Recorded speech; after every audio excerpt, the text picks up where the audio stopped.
Welcome to Female Filmmaker Friday. This is a show all about how we uplift female filmmakers and we talk about their past, their present, their future, their creative process, and hopefully we get deep, we learn some interesting and weird facts about these people, and maybe you get to learn something. If you do have any questions, comments, or concerns, feel free to put them down below in the comments. We have Haley Weir. Haley, give us a hey-o.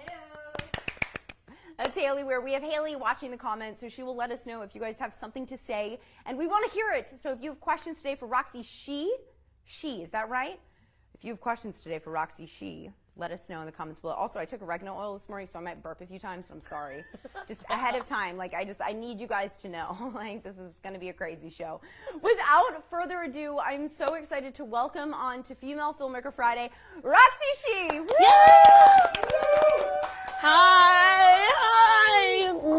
Thanks for having me. Thank you for coming. Welcome to my couch. I love your couch. Isn't this fun? You have the best couch ever. Right? Isn't it great? Like, it feels nice. It feels nice, and it's like a really deep red. Yeah. You know, it's a great color when it's deep red, like blood. I like blood. Yeah, blood like a blood. lot. I was going to say, just like your Painkillers movie. Just like my Painkillers movie, yeah. Which we're going to talk all about. So, totes. Welcome to Female Filmmaker Friday. Thank you for having me.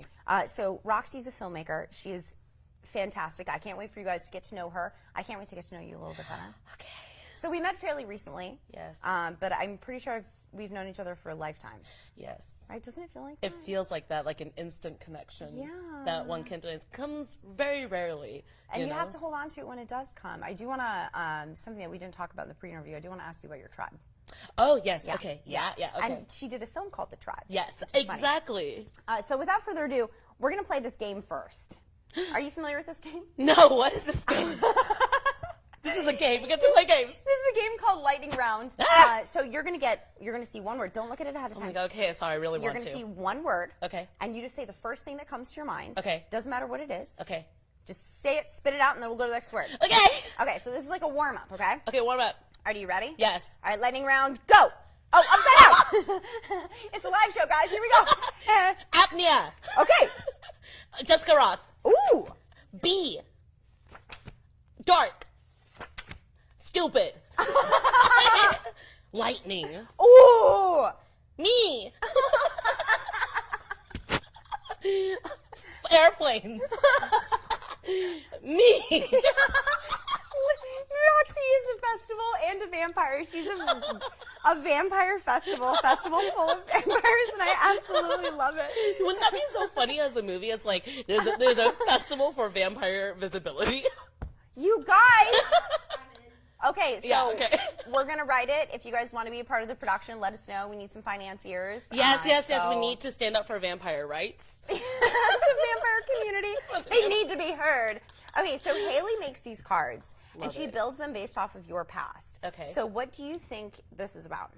Well, festival. I am a festival director for the Taiwanese American Film Festival. So we had 2 years so far. This is our third year, and we're trying to change things up a little bit this year. So we haven't really announced what our programs are this year. But yeah, festival. That's a whole different world after doing producing and directing for a while, and that is a different monster, I would say. Yeah. Well, I'm very much looking forward to diving into this with you because I do want to ask you a lot of questions about that. Not a lot, like 2, maybe 3.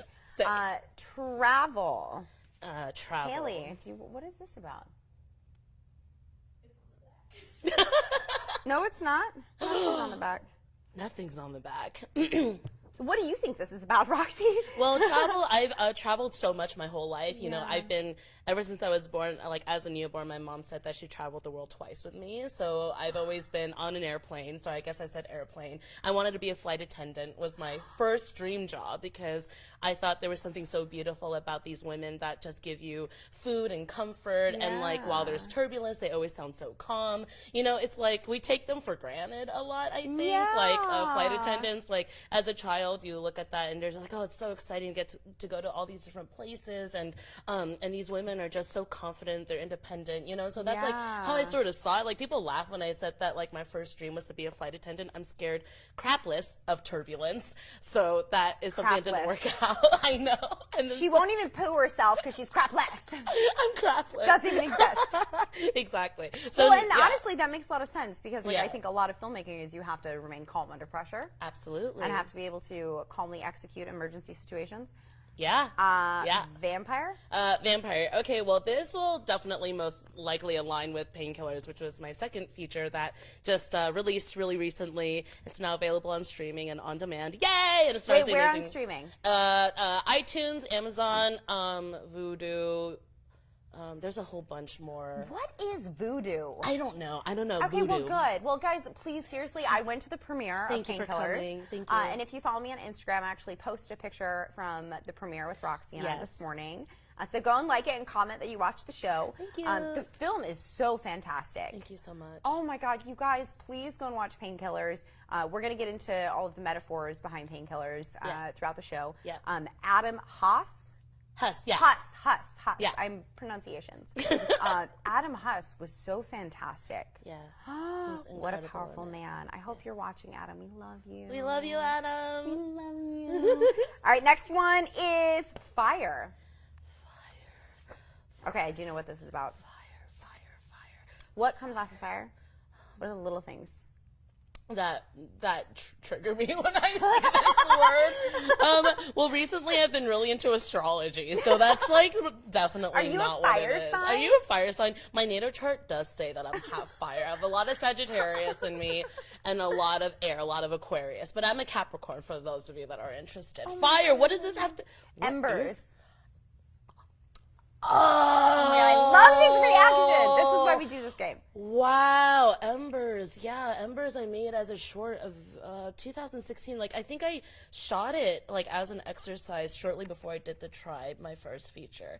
And it was literally just a thing where I shot in my house with my friends. I explored a power dynamic between two alphas in a relationship, an unconventional couple. I think that's a really big theme in my life is unconventionality, unorthodox relationships, exploring empathy with all those things and all those themes, you know? So, yeah, Embers. Embers, the title was coined by my friend Brett Noborikawa. He edited Painkillers, Dark Web, and The Tribe. He's a very good friend of mine. The edit of Painkillers was fantastic. I want to meet this person. He's incredible. Oh my gosh. He's so freaking talented. So you worked with him on your first short. Yes. That's fantastic. Yeah, he's so great. Like, Brett's just amazing. I met him through Jeffy Can. And you know Jeffy Can. I know Jeffy Can. Yeah. Wait, did we already discuss that I know Jeffy Can? That we both Yeah. That's so wild. Yeah. That's so wild. You and I have had connections, like second degree, away from each other so many times, and then we just met this year. You know what's crazy? Is Glenn still watching? Glenn, if you are still watching, before you started at the Q years ago, 2014, I tried to hire Roxy at the Q as one of the producers. So she found one email from me from years ago. So like this has been destined to happen. Absolutely, yes. Oh my God, I love it. Okay, so on to the next one. Genius. Mad Genius Project? Yes! Okay, Mad Genius Project. That is a science fiction film that I produced for my friend Royce Gorsuch, and it was released by Film Entertainment. And we made that 2015, and then it was released 2017. It stars Ferran Tahir from the first Iron Man. He played the villain in the first one. Okay. And then we have Spencer Locke, and we also have Chris Mason. Oh my God, I'm so sorry, Chris Mason. And Scott Miklowitz. Hey, you guys are awesome. Oh my God. You've had some pretty decent names in like all of your projects. I'm very lucky. Yeah. Yes. Well, we make our own luck, right? Yes, absolutely. Okay, light. Light. What's the opposite of light? Darkness. What are you doing that has the word dark in it? That has to do with the internet. Dark Web! Yeah! Dark Web! Okay, so tell us about Dark Web. What is Dark Web? Oh my God, Dark Web is a science fiction horror anthology series. And we did that, we shot production like over 2 years ago. Of course, but it's independently financed, independently produced, and that was made during a time before Netflix and all of these platforms started producing their own content. So we were in a different landscape during that time when we made this. We're very, very, very, very proud of this series. Very good. It was produced by Michael Nardelli and Mara Michoni, and we recently just had our world premiere at ATV Fest in Atlanta. So that was really, really, really exciting. Had really positive responses, and we're excited to see it come out. Yeah. So can I see it anywhere? Not yet. Oh. Not yet. We Eventually. are still working on that. Coming soon. Yeah. Guys, make sure that you follow her across social media so you can keep up to date with all of the projects that she's working on. At Roxy Shih RoxyShih. If you follow me on Instagram, we've tagged each other a million times already we love today. each other. So like, you'll find it. You'll find it. You'll be good. Tribe. This is kind of an obvious one. Yeah, my first feature film, my baby. Yeah, The Tribe, and it stars Jessica Roth, who is the lead in Happy Death Day, and then so Annie Winters from fantastic. 13 Reasons Why. So it's just, hello, who that? Literally right before the show, I'm like, everybody make sure your phones are on silent, and then my phone goes off. Okay, it's fine. We're She's fine. so popular. Professional. Professionals. We're so good with our lives. Good thing I'm not actually wearing a dress today. Oh yeah, we'll be giving you more than a show. This is not that kind of show. They told me that I had to control my language, and I'm like, yeah, but look at this. Well, and then at the same time, we were also like, yeah, but also on every show we had messed up. So we're like, it's fine, but like, yeah, The Tribe, yeah, it's so great. Sleep, sleep, sleep, sleep, sleep. What do you do? Dreamwalking! Yes! Oh my God! It's like doing your own Really trivia. did your homework. I'm sorry, I'm Oh, super yeah, loud. I'm like she's blowing out the mixing. microphone because I'm like She's super live excited. mixing. Yeah, Oh my maybe we God. just live with them a little bit lower or something. I'm so Yeah, sorry. okay. Yeah, I'm just Guys, naturally we're very just loud. we're excited. Yeah. We're loud. Okay, so that was lightning round. Wow, that's Isn't that a fun game? amazing. That was so that was amazing. really good. So that's it. Thank you for coming to the show. I'm like sweaty Follow us now. across social media. Yeah, I know, right? I'm starting to sweat too. Usually I get a little cold and shaky, No, but apparently not this show. I'm Not like this show. super riled up now. Like God, I'm we're ready so for excited. something, and I don't know what I'm excited for. To No, this. inspire you guys. Oh, yes. Ideally. That's what we're excited for. We're excited to inspire you guys. Yeah. And we're going to try not to blow out Haley's ears while we're Sorry. screaming into the microphones with all of our excitement. So sorry. God bless Haley. Yeah. Haley, do we have any comments that we want to bring up right now? Christina DeCarlo says you guys look great. Thank you, Christina. Shout out to ReKon or John Thomas Schrod. Shrod is watching. Yay! Hi, Shrod Shrod. is who connected us to a different film that we both hopefully will be working on. Yes. Thank Fingers you, crossed. Shrod. Thank you, Shrod. This is the team you get. Yeah. This is what's happening. Well, thank you so much, Haley, for those comments. Guys, if you guys leave any other comments, questions, concerns, whatever, Haley will let us know, and she will share your thoughts with us. So let's get into it. Yeah, let's do it. Tell me, how did you get to where you are? Okay, so how I got to where I am, I'll just say that my journey here has been completely, it's not like I knew from a baby that I wanted to be a film director. Like I Yeah. said, and I've talked about this with you many times, is you don't believe you could be something unless you see it. You know, Yeah, for yeah. example, like reading novels, for example, like I never read about like an Asian American girl in the novel. So when I started writing, I realized that I'm only writing Caucasian people. It's a subconscious That's thing. really interesting. You weren't even initially writing from your No. perspective. You were just like writing what you knew. Exactly. Wow. Okay. So that's how powerful representation is, right? Yeah. And so then I wanted to be a flight attendant. That's like not even a lie. And then I realized I can't do that because I'm scared of turbulence. Like I have major anxiety while I fly. And then I I went to college and I wanted to do sociology because, I was born in the Netherlands. I immigrated to the United States when I was 7. I went to New Jersey. I'm an only child. So I had to constantly adapt culturally. My parents are Taiwanese. And so I just never really knew where I belonged. Ever. Yeah.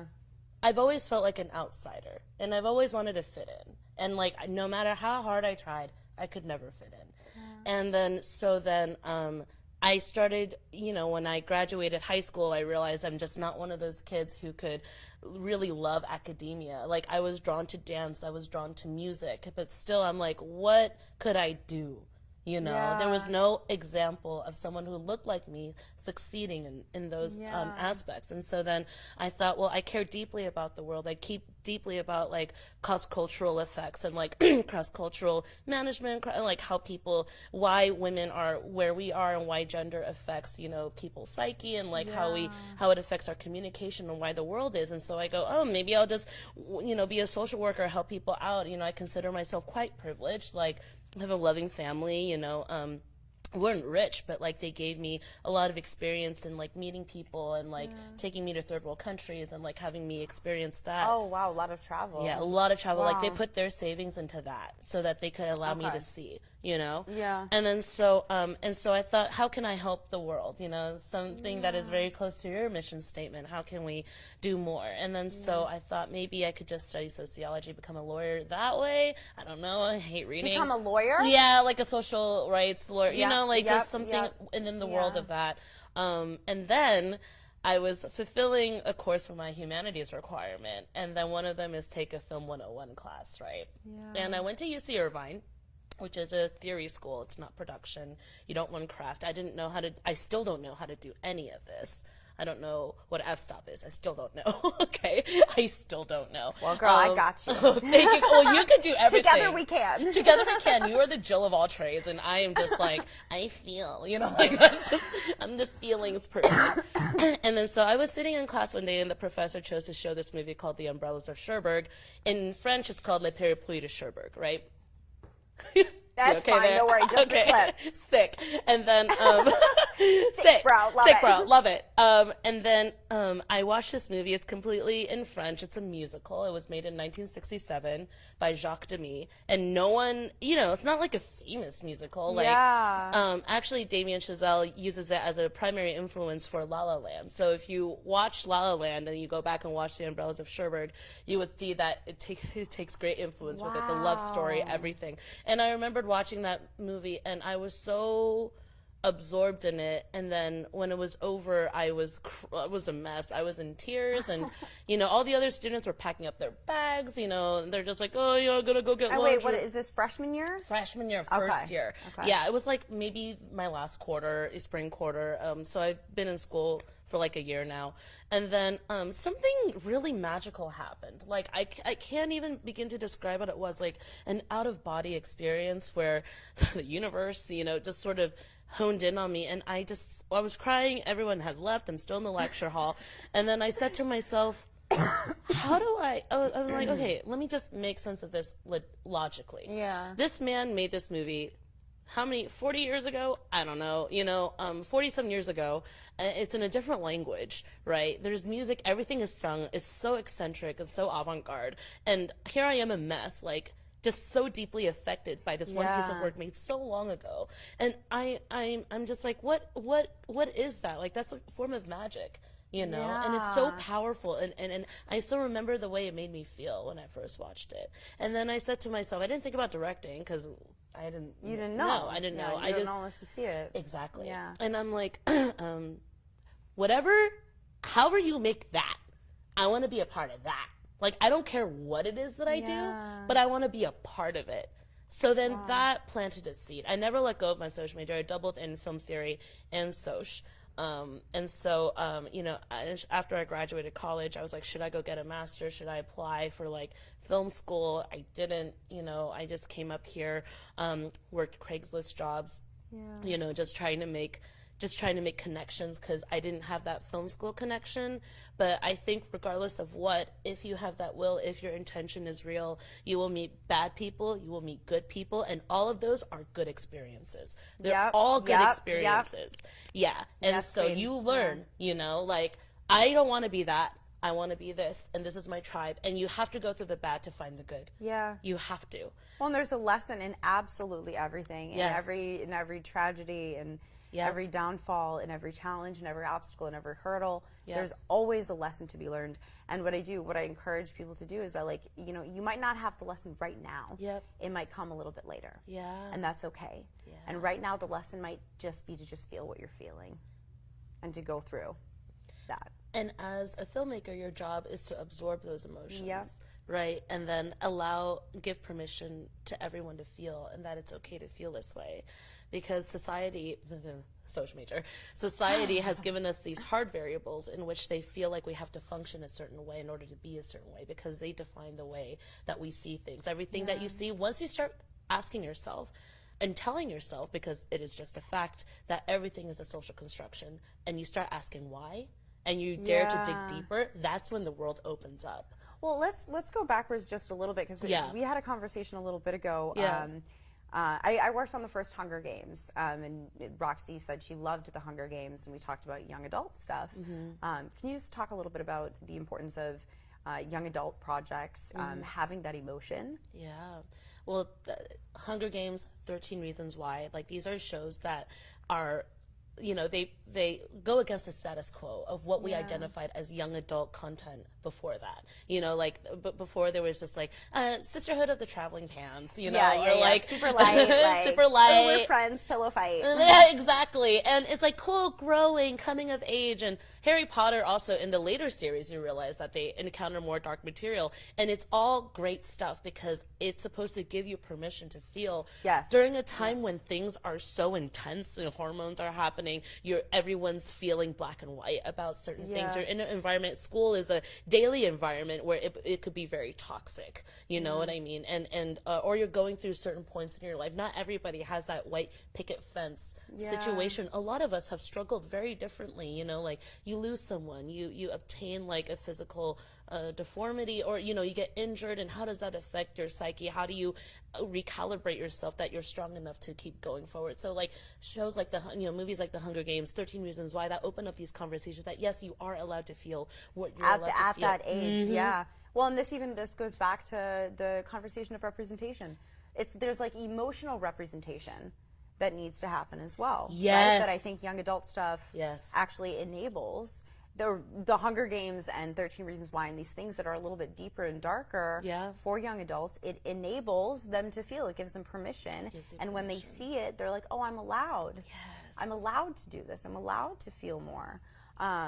So let's go further into your sociology major. Why did you decide to do a sociology major? Like, what is driving you?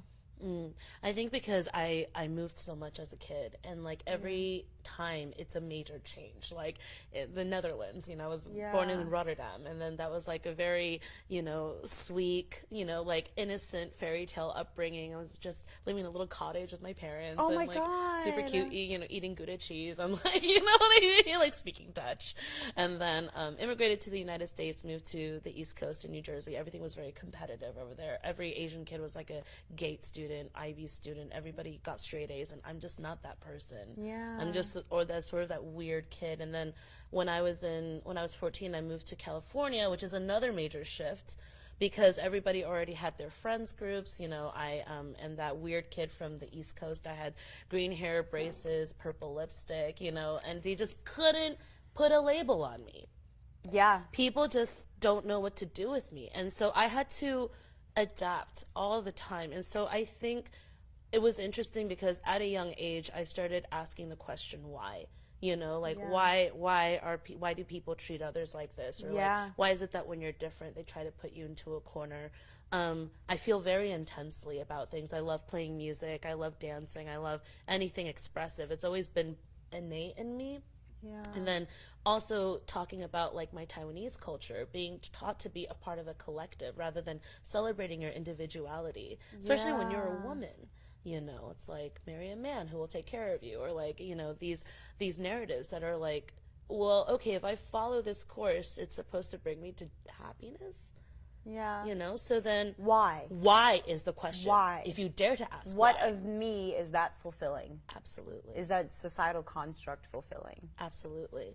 And then exploring deviance, you know, like why is that bad? Like exploring people's sexual choices. Why is that bad? Why do people condemn? Why do people like to alienate others? You know, so it's coming from a point of empathy because I went through that. You know, I went through that struggle of having to re-identify myself so that people can find me palatable, you know, or like, but so that others could swallow you. Absolutely. In essence. That they could swallow all of us, you know, because, and it wasn't until I moved to LA that I found a home, because I met like-minded people. I met people who have struggled, who have continued to find joy and positivity despite, like you beautiful, amazing crystal soul, you.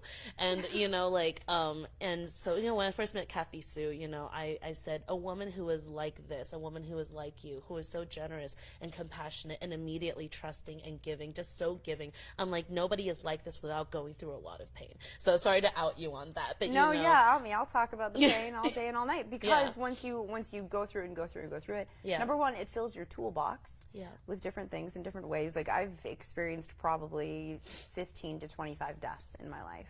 Whether that was when I was doing breaking news or whatever the case is. And every single time I experience a different feedback of it, internal feedback. I experience it slightly differently, and each time I'm given another tool that I can put in my toolbox. And that's not just like a tool for my own selfish uses. That's a tool for understanding. That's a tool for empathy. That's a tool that I put into my filmmaking, that we put into our creation. So when we think about the struggles that we go through and the empathy that it gives us, how does that translate into the films that you've made? Yeah, because like all of that. Sorry, you just gave me something that I really want to vocalize as well. Yeah, let's do it. For all filmmakers, and you understand this because I know that you do. Talking about toolbox, right? Using that.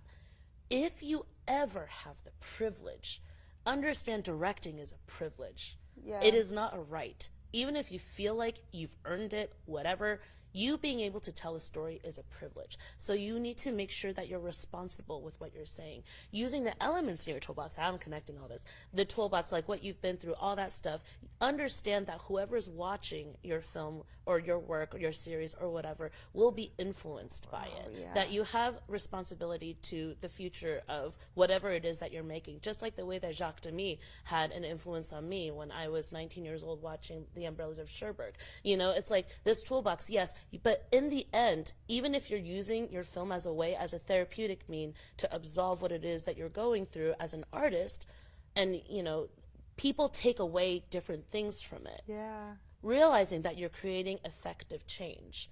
And it could be negative or positive depending on your intention. Yeah. So understand, if you choose to direct, that it is a privilege, it is not a right. So you must handle it with great responsibility. Yeah. At least I'm like preaching, but I do. No, feel I that. love it. I love it. I'm absorbing. I'm absolutely obsessed with Roxy. Is this sound still good, Haley? I feel like we've gotten a lot quieter. Okay, cool. Yeah. Do you have any comments that we want to address?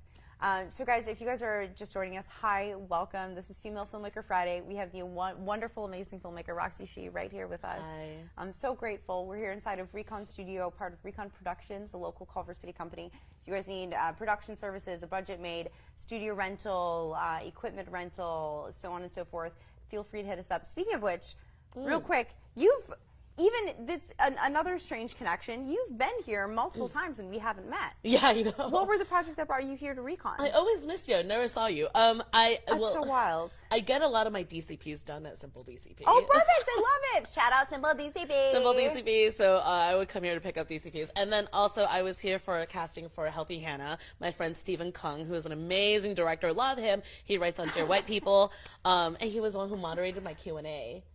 Painkillers, okay, yeah. yes. So he did his casting here. And we're going to talk about that Q&A because that Q&A cracked my brain open Okay, in like good. such a beautiful way. So thank you, Stephen. Yes, that's Stephen's so amazing. beautiful. Next time you pick up your DCPs, you know where to find me now. I will come find For the you. most part. Granted, Yeah. I've been here for like a year, so like if you came before that, that's why. Yeah, you probably yeah. haven't found me. Okay, so I'm going to grab my little clipboard real quick. So you were a sociology major. You made this decision to make films. Yes. As you've started making films, what of your sociology major have you brought with you? Everything. Everything. Well, there goes that question, guys. Yeah, well, no, seriously. It's like, you know, I think when it comes to doing a project, like, it's so, when I was younger, you know, you don't think about the bigger picture. You just think about you surviving, because that's all you can focus on. It's not like 5 years ago I was thinking, yeah, let's handle our content responsibly. Let's whatever. I'm like, no, I need to make a name for myself so that people will make sure that I'm in demand. You know, it's sort of that producer mindset of like how to strategize your long-term financial career, you know, which is true. Like you sort of have to think about where you want to be and where you want to go.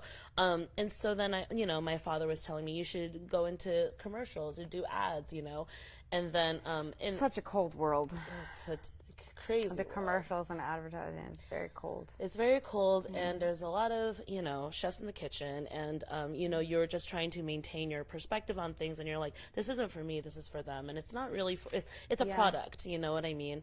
And me and my friend Sheldon, who shot The Tribe and, like, The Visit, one of my recent films, he's a really good friend of mine. We were, like, driving and talking, and then I said, I can't do this life if it's not me putting my heart in everything I do. Yeah, you know? yeah, that's the most exhausting part. Yeah. And when you don't put your heart fully into it, it's not the best product at the end of the day. No. It's not the best film. It's not the best commercial. And it's not for you if your heart's not in it. And therefore, you're also, it's almost, I have this belief that for those that, I believe everyone has a gift. And when we're not giving our gift to the world, that is a selfish action. Yep. So even though we're like, no, but I have to do this because of X, Y, and Z, but when you're not giving your true gift, you're not giving what the world really needs of you, and what you are actually here to give, whatever your religion is, whether it's God or universe, whatever purpose you are here to give.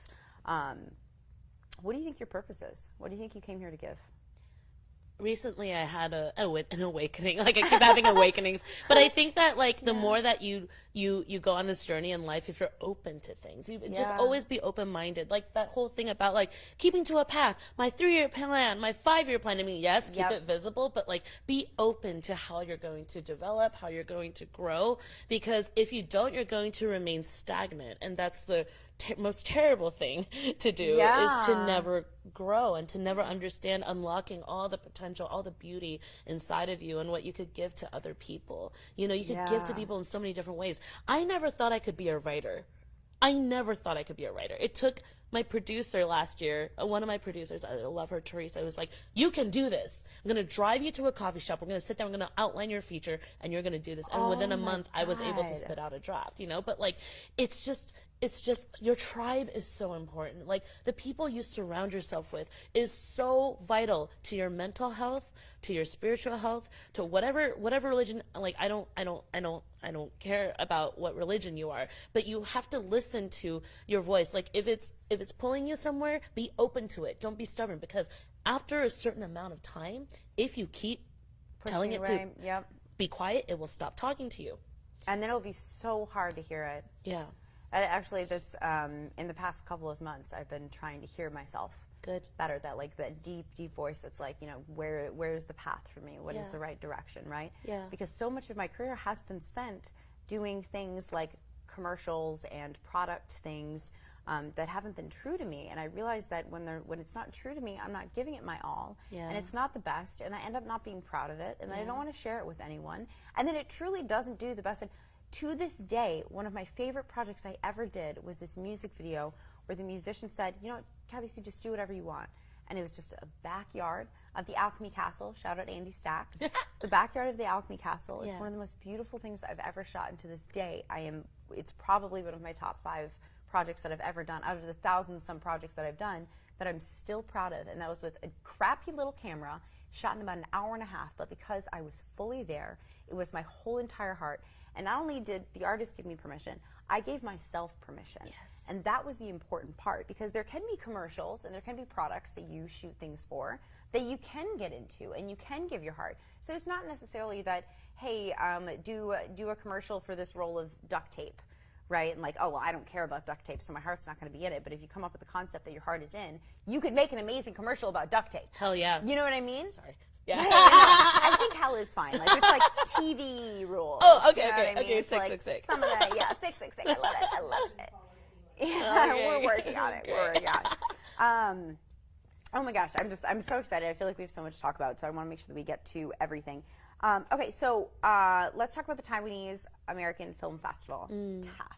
Laffy Taffy. Laffy Taffy. Laffy Taffy. Shout out to my homies at TAFF. Shout out. My fams. Yeah. Tweet at us or something. I love it. I love it. Okay, so what drove you to start that film festival, and what does it mean to you? Okay. Two-part question. Wow. So, like, oh my God, this is such a great story. So about, like, 2.5 years ago, my friend Anthony Ma, who's an amazing actor, we met on this movie called Love Arcadia, that the producer Teresa is now producing Dreamwalker. It's like so insane. Oh, man, I like, love it. The world that, indie filmmaking works is just everyone's a community. But I was in Taiwan, and Anthony, he Skypes me and he goes, hey, Roxy, Jie. Jie means big sister. He goes, I have an idea. What's the word? Jie. Tia? Like Jie. Yeah. Tia. Yeah, Okay. it's like a big sister. And then he said, Tia. what do you think about a Taiwanese American Film Festival? And I said, who's going to care? Yeah, and I said, we're such a small community. Who's gonna turn up for us? We're a small island on the side of China. We're pretty. Who really sees us? I'm like, does this matter? Because you hadn't seen it either. I haven't seen it. Yeah. Exactly. It's about seeing, right? And then so I thought there's these really big, amazing Asian American film festivals, Wow, like huge Oscar qualifying. I'm like, are we competing? Like, what is our framework? Yeah. And then he goes. And then I'm like, and I came up with a bunch of excuses, so, kind of similar to the same way how I gave myself excuses about why I'm not worth it being a director. It's the same process. Yeah.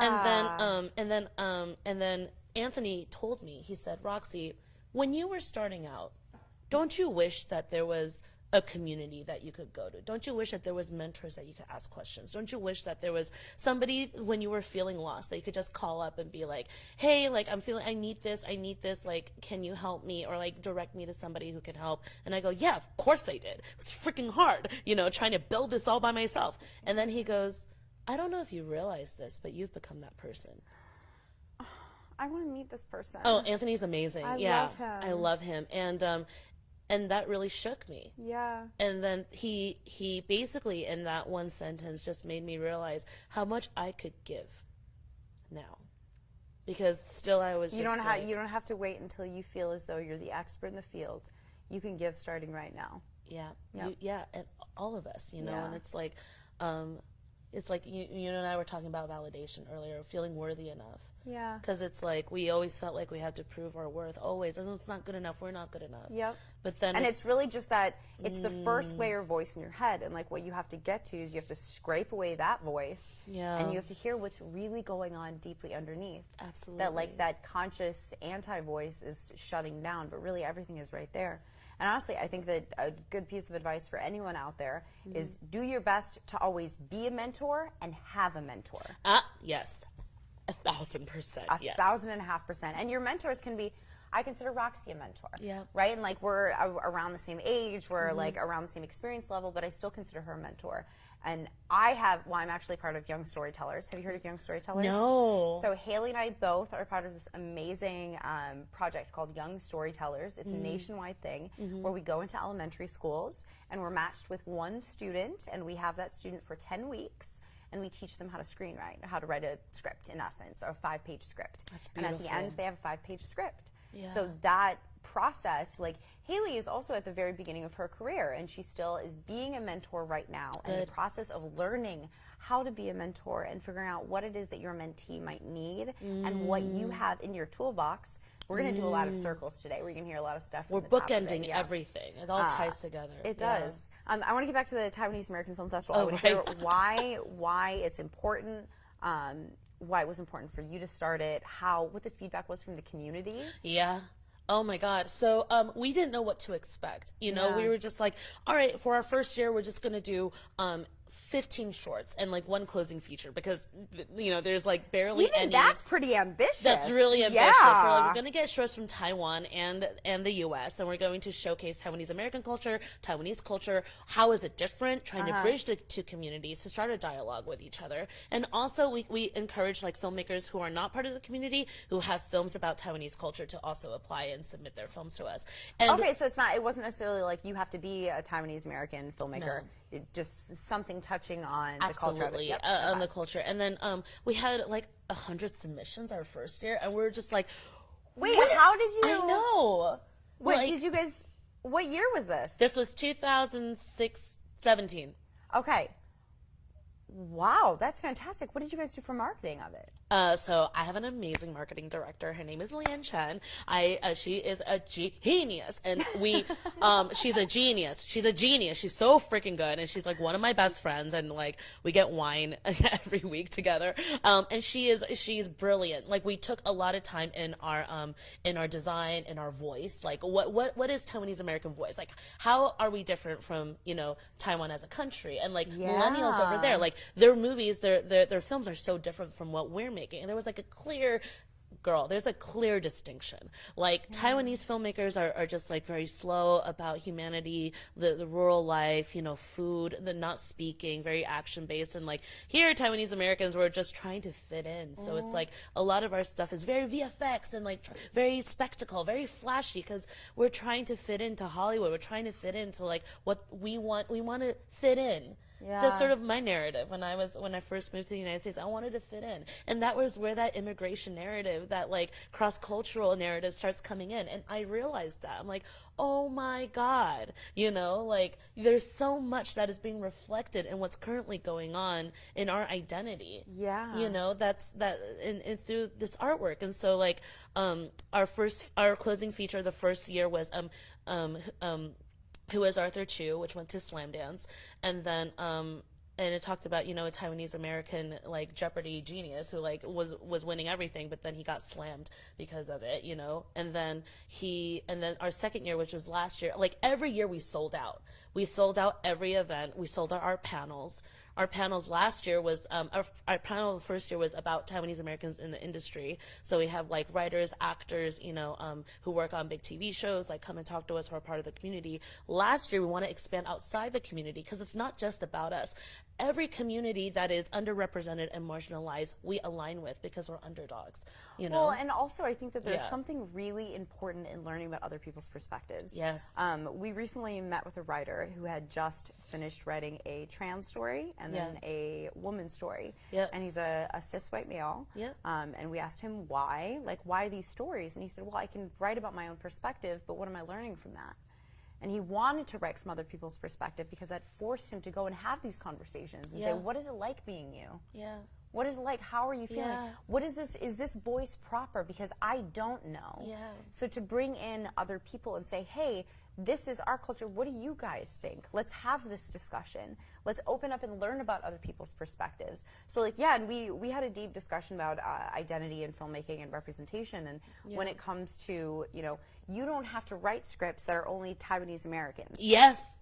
You write scripts about other people, about Yes. other perspectives. Yes. Because that's part of the point, is like, let's explore each other, let's get to know each other, let's showcase We are all each other. connected. Yeah. We are all connected, and it's about finding the connective tissue between all of us. Like, you know, that you know, that white male, cis white male, you know, writer, he Finding the may connective not tissue. understand, you know, exactly these different perspectives or character point of view. But when you get into the discussion of it, it's like you and I talking about relativity and pain, right? Or Yeah. relativity and loss. It's like, you know, losing someone, or like, why am I crying over this when this person has gone through so much, I was going to say the S word, like badder things, like worse things than me. Oh my God, you know? you're doing a great job censoring yourself. I know. By the I'm way, like really trying to control myself. Thank you so much. But the thing is that like you could connect on that, and then you could talk about, because regardless, that pain is the same. Regardless, that growing experience is the same. We all suffer in different amounts, but it's all relative depending on your experience. So how do you Yes. provide empathy on that? Like recently, I'm writing a script about how we view privilege, Oh my God, oh my God. and in Chinese, No, right? we have this phrase called 他穷到他只剩有他只他 wait 他穷到他只有钱, which means this person is so poor that all they have is money. So you ask yourself, it's like, people want money, people want fame, people want privilege, people want all that. People who don't have money want that, but then people who have money, you know, I asked you know, this person that I'm sort of basing the character off of, and she says, at one point in my life, I looked at everyone around me and I said, who here actually sees me for who I am? Who's here that's not dating me for me instead of my money and my wealth and my name? Who are my real friends who see me for who I am? Are they all blinded by this other aspect? They may subconsciously not even know that, but they are doing it. So, you know, relativity. Well, and that's interesting because, I mean, when it comes to privilege, Yeah. just because you're privileged doesn't mean you don't also feel pain. Yeah. Doesn't mean that things aren't also hard. Yeah. Whether oppressed, whether privileged, whether maligned. Yeah. What's the word? I almost messed up. Did you see that? But I mean, we all, there's this quote from this amazing play. It's about a woman that has like 40 jobs in the matter of a couple of weeks. but it's everybody has a story. Everyone has at least one story that will break your heart. Yeah. And it's one of my favorite, most poignant lines of all time because it's so true. And I love that you're taking a moment to look at that and to say, I'm going to dig deeper into this privileged person and see what their pain is. Sociology. Sociology. It all goes back to it. Yeah. So let's talk a little bit more about sociology. Yeah. And let's talk a little bit more about sociology in regards to filmmaking. Yeah. So your film Painkillers. Yeah.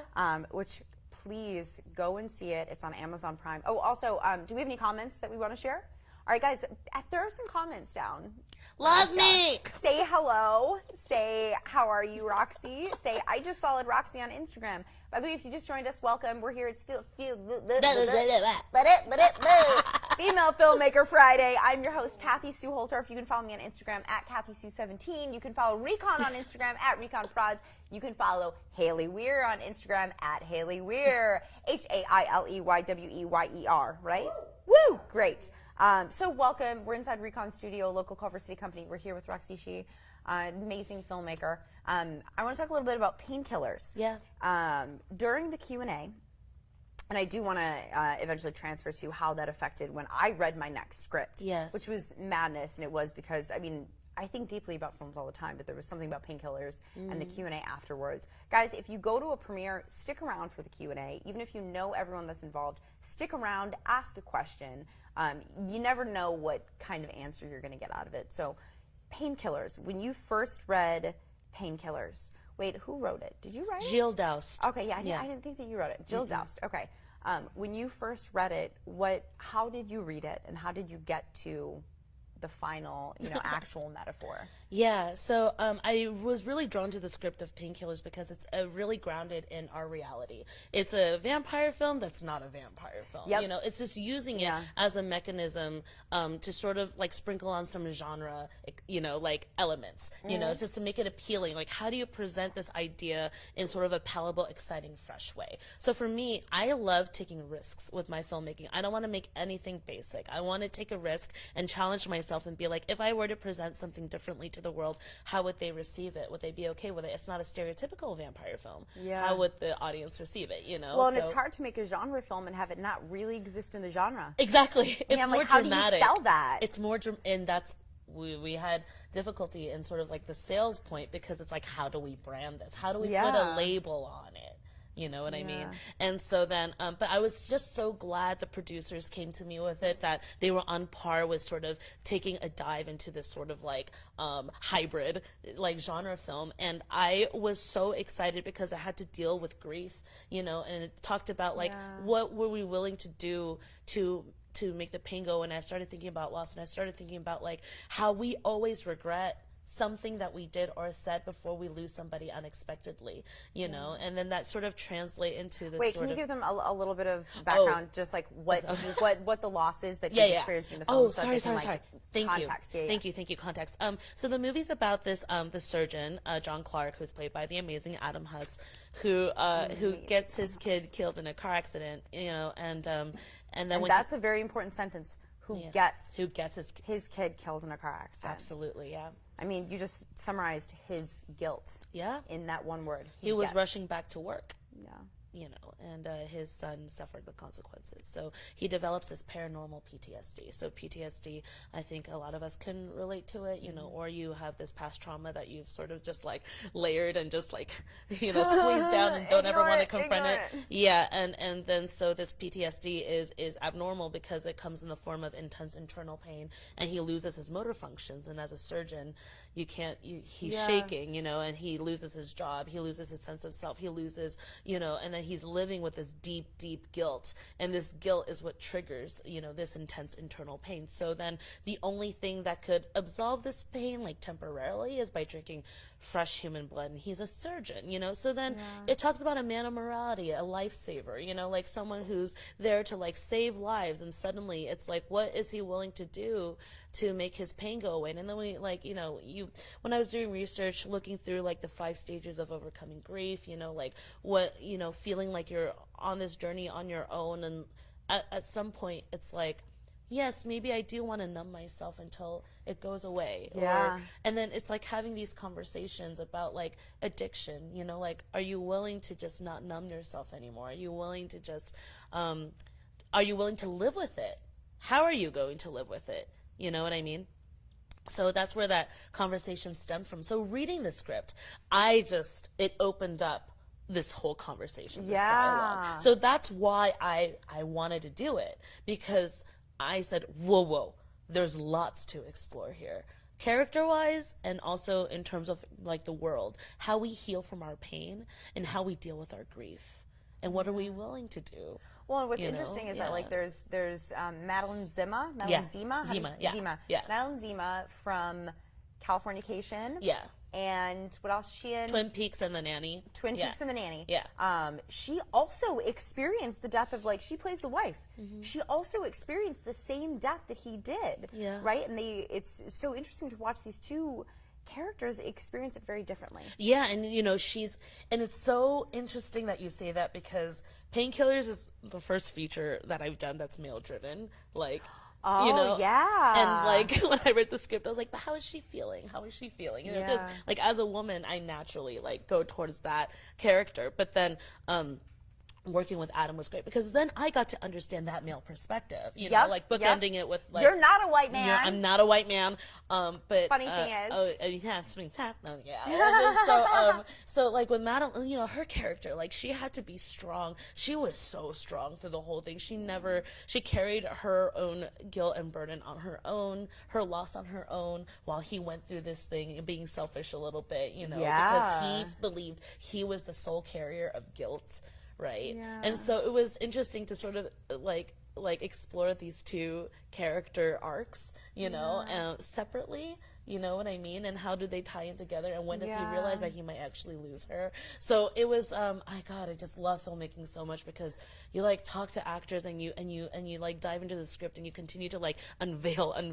You continue to learn about it. Yeah. Like all the way through post, all the way through color, all the way through everything. Yeah.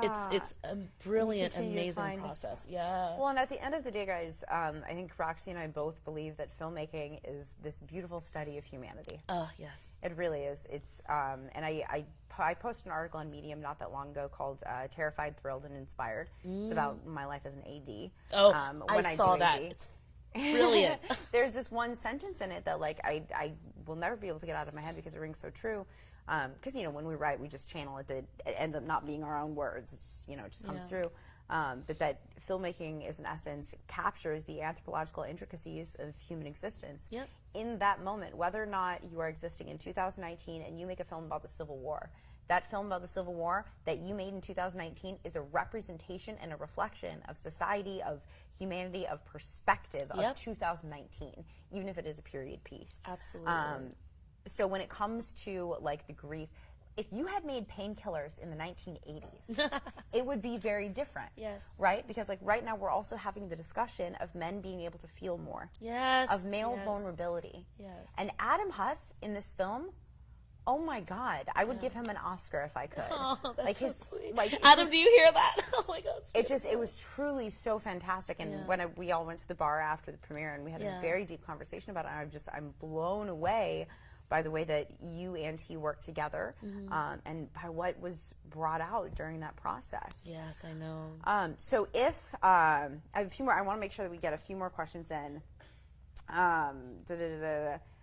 Okay, so when it comes to the anthropological inferences in filmmaking, what do you think are some good examples of films that represent that period at the time that they were made? I think the best example I can give right now in like the current world, well, I love this movie, is Black Panther. Yeah. You know, because it's such it's a Hollywood movie made by Ryan Coogler, you know, and he really made his way up like through Fruitvale Station and then also Creed, and then suddenly he gets this like Marvel movie. It's like, how is he going to handle it? And one of the most my favorite lines was when what was that name? The sexy hot villain guy dies at the end. Killmonger. And then he goes like, what was it? He was like, bury me throw me over in, like, let me die with my ancestors, or or something like that. Oh my God, I'm terrible. This is live. This is great. But like just how simple that line was about like honoring or choosing to die with the people that have suffered for generations and generations before him, and how his intentions were just about like balancing the scales, and that is so relevant to everything that we're talking about today. Balancing the scales, giving women enough opportunity. Like right now they're saying 4%, give women 4%. I was like, wow, that's still very little, but I guess, you know what I mean? It's like change doesn't happen immediately. It's a constant battle. It's a constant fight. But as long as we're here fighting the good fight, representing, being conscious of our words and our actions and the way we think, we will always have an impact. We will always have a dialogue. It's not just your work. It's how you are. It's what you speak, what you stand for, So I think like Black Panther is a great example of that, because where it was in the Marvel world and in the studio world, being able to influence so many people, be international, be able to be played at third world countries, that is so significant. It's very political With this too. representation. Yeah. So when it comes to affecting change, how do you want to affect positive change? How do I want to affect positive change? Honestly, I just had this revelation with you earlier. At first I was like, my filmmaking is the thing that will affect positive change, because I'm not going to be a social worker. I'm gonna do it macro scale, like through filmmaking. But I realized that's not what it is. It's like, you're the steak. Filmmaking is the side dish. Like what you stand for, who you are as a person, the moment you walk on set, how you direct, how you lead, that's what people take away from. It's you as a person. It's not just your work. Your work, yeah, sure, people don't know you, but like you have to stand for who you stand for, And it's like that. I love food analogies. So it's just like, I definitely think that positive change right now is the dialogue. Yes, yes, 100%. And it's not just about the work that you do and what you put out into the world. It's about these one-on-one moments. It's about how you speak to a cashier, how you check out at the grocery store. If you hold the door open for someone else, you have the ability, all of us, every single one of us, we have the ability to affect positive change, whether in our films or in our everyday life. That it's not just about us, and our value doesn't come from the work that we do. Our value comes from right here in who we are every single day.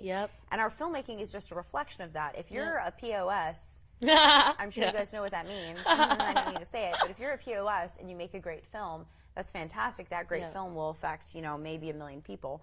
But throughout your lifetime, you're going to continue to meet people. And you're going to affect change every single day in every single moment with each of those individuals that you meet with your body, with your steak. Absolutely. Or vegan steak. Or vegan steak. You could be a vegan steak.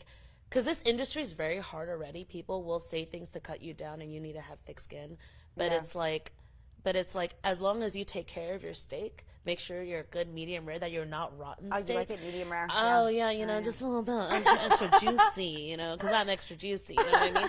But, like I said, even if you cook, no matter, sorry, I'm going to make one more food analogy because I feel like this is so significant. Regarding your script and your project, and regarding you as a person, if the steak is rotten, no matter how you season it, it's going to be bad, right? So you got to make sure you take care of your steak, that your steak is good, that you refrigerate it for a certain amount of time, that it's fresh, that your steak is fresh, your produce is fresh. And where does that come from?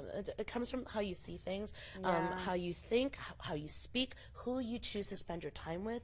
Positive energy, it's healthy, Life is a combination of the little moments and the little choices that we make. It's, we can look back and remember, oh yeah, I worked on that film for 3 months. Yeah, that's great. But when you were on that film, how were you treating people? Were you leading by example? Steak, food analogy. Oh my God, I had a really big question for you. Chimichurri, salt and pepper. Oh, viewer questions. Oh yeah, let's go to viewer questions, and maybe I'll remember what I wanted to ask you. John Trott would like to know, how does sociology influence your visual style? Visual style, ooh. Repeat that, because I don't know if it matters. So thank you. Yes. So John Trott, one of our ReKoners, asked, "How does hey bro, What's up? How does sociology affect and influence your visual style?" Great question, Trott. Wow. Yeah, that's a really good question. can't believe I didn't think of it. Visual style. Okay, so here's how I approach visuals, because I never went to film school. When I go on set, I'm gonna get burned alive for this. I'm just like, I think like a medium shot, or like, I don't say like 50, and then, like, I don't go really technical, because, for me, it's about finding the right cinematographer, for that role and for that subject matter, right? For me, sociology is about subject matter. It's about what conversation we're having between these characters. What are they learning? What are we learning? What are we taking away from this context? And so for me, I need to find, so I work with a different DP almost every single show that I do. And so for me, it's like having that conversation with that person who could bring this to visual integrity, right? And like having a different perspective on like how the story is told. Anybody can shoot anything, wide shot, cover, like coverage. Like, that's not hard. Who are you following? Are you empathizing with them? Are you using visual language in order to communicate that? Is the character lonely? If so, do you want to put them in a super wide shot and see them empty, alone in this environment? Absolutely. Like being John Malkovich, right? Yes. Like that one scene where he's just like alone in that office space, and it's super, super wide. That's like, he is lonely, and that is what we are seeing in this moment. Perspective is everything. Yeah. So like Sheldon Chow, who's like one of my best friends and like an amazing cinematographer. Like, I don't know if you guys seen Call Me by Your Name. The cinematography in that film is stunning, because it uses like these, uses lots of depth, movement, blocking, like dancing comes into terms with blocking. So it's like, for me, my strength is about spatial relationships between characters. What does body language, because less is more. You don't want to over communicate. You don't want to do any of that. You want to understand what goes underneath the surface, because the dialogue is only the surface. It's always about what's underneath the surface and what's not being said. That is really the meat of the material. So what kind of chemistry you have with your cinematographer to be able to provide that different lens and to provide empathy without ever having to say a word is really up to your collaboration. So with Call Me by Your Name, there was this beautiful shot of Timothée Chalamet. Like, it was just, he was on a couch, and like it was just his eyelashes looking down. And he's thinking, he's like biting his nails, and it was phenomenal. Like, I just have never seen anything like that. Wait, okay. When you watch Painkillers, and I'm going to tell everyone, Shrad, go and watch Painkillers. It's on Amazon Prime. Actually, you probably already have. But there's this moment in Painkillers. There's a line that says, "What a waste." Mm-hmm. That moment gave me the shudders, or the shivers. I'm blind now on a window, and I teared up a little bit, and I think that one moment does possess your sociological background. Yeah. Right? Because it says so much more than what it says. Oh, yeah. I know. Yeah. Less is more. It is such a powerful moment. Yeah. I remembered what I wanted to say earlier. Okay. What's been beautiful about this conversation is that the way that we've been speaking about our art is actually something that Corinne Evans, our episode 3 guest, who was our intimacy coordinator for that short that we met on. Yes. She made this point on episode 3 of the show, that when she receives an idea, when like a story is in the air, and she hears it and it comes to her, that she takes it and she respects it, and she says, this idea could have gone to someone else, and if I don't give you my time and my respect, and if I don't treat you idea with its anthropomorphizing ideas, right? If I don't treat you with respect, you're going to go to someone else. Yeah. And I feel like that is very much what you do with all of your work, is that you treat it with respect and you talk about it with respect. It's your baby. Yeah. It's like you're a mother. Like, I feel like directing is such a maternal job. Yes. It really is. Yeah. It's like you like nurture it, you feed it, you breastfeed it, whatever, and then it grows up, and then you let it go into the world, and then whatever scathing review, whether it does well or bad, that little baby has to do on its own and stand on its own 2 feet.